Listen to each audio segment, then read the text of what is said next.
অ্যানাস কিচেনে আপনাদের সবাইকে স্বাগত। আশা করি সবাই ভালো আছেন। আজকে আমি নিয়ে এসেছি আপনাদের জন্য একটি নতুন রেসিপি, কেসারিয়া আলু। প্রথমে দুটো আলুকে আমি এরকম গোল গোল করে কেটে জলের মধ্যে দিয়ে দিচ্ছি। আলুগুলো কেটে নিয়ে একটি প্লেটের মধ্যে সাজিয়ে নেব।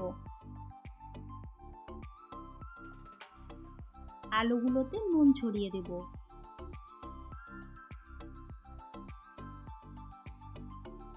হাত দিয়ে নুন মাখিয়ে নেব।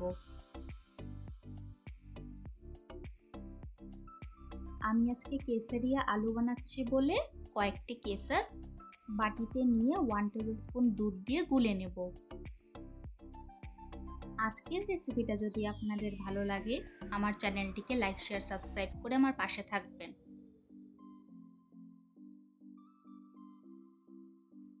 একটি ডিম সামান্য নুন দিয়ে ফেটিয়ে নেব।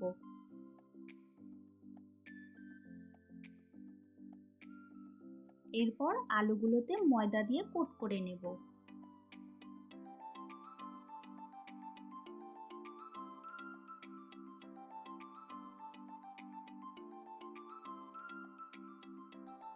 সবগুলো আলুতে আমি একইভাবে ভালো করে কোট করে নিয়েছি।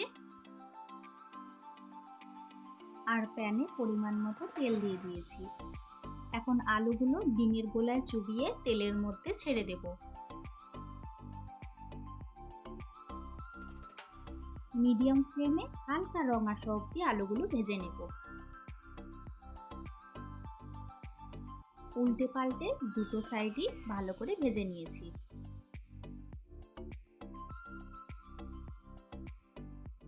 ওই তেলে একটি বড় সাইজের পেঁয়াজ কুচি দিয়ে দিলাম। পেঁয়াজ কুচি হালকা রং আসা অবধি ভেজে নেব।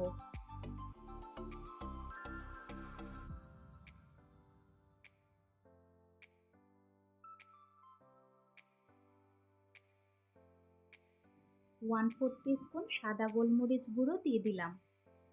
আর দিলাম 1/4 টিস্পুন চিলি ফ্লেক্স।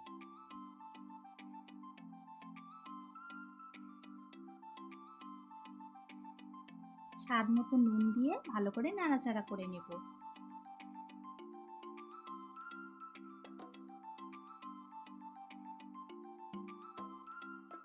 হালকা রং আসা অবধি ভেজে নিয়েছি। এখন 1/2 কাপ মতন জল দিয়ে দিব।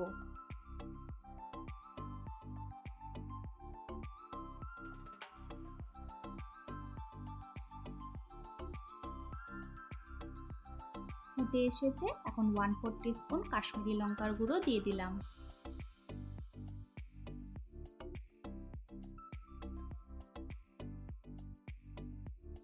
কাশ্মীরি লঙ্কা গুঁড়ো দেওয়াতে সুন্দর একটি রং চলে এসেছে।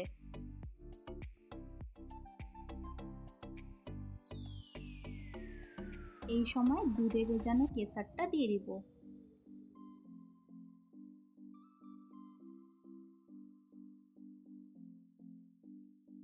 কেসার দিয়ে 1 মিনিট মতন নাড়াচাড়া করে নিয়ে ভেজে রাখা আলুগুলো ছেড়ে দিলাম।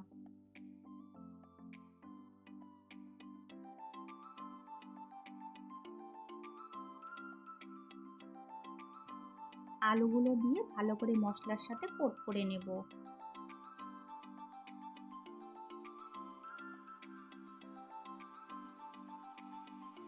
নামানোর আগে 1/4 টিস্পুন কাসুরি মেথি হাত দিয়ে ক্রাশ করে দিয়ে দিলাম।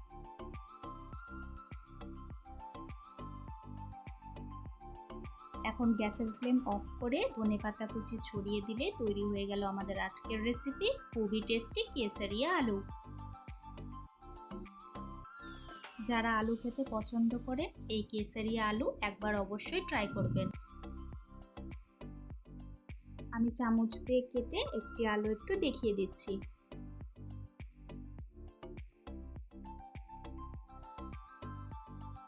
এই কেসারিয়া আলু দেখতে যতটা সুন্দর হয়েছে, খেতে কিন্তু অসাধারণ লাগে।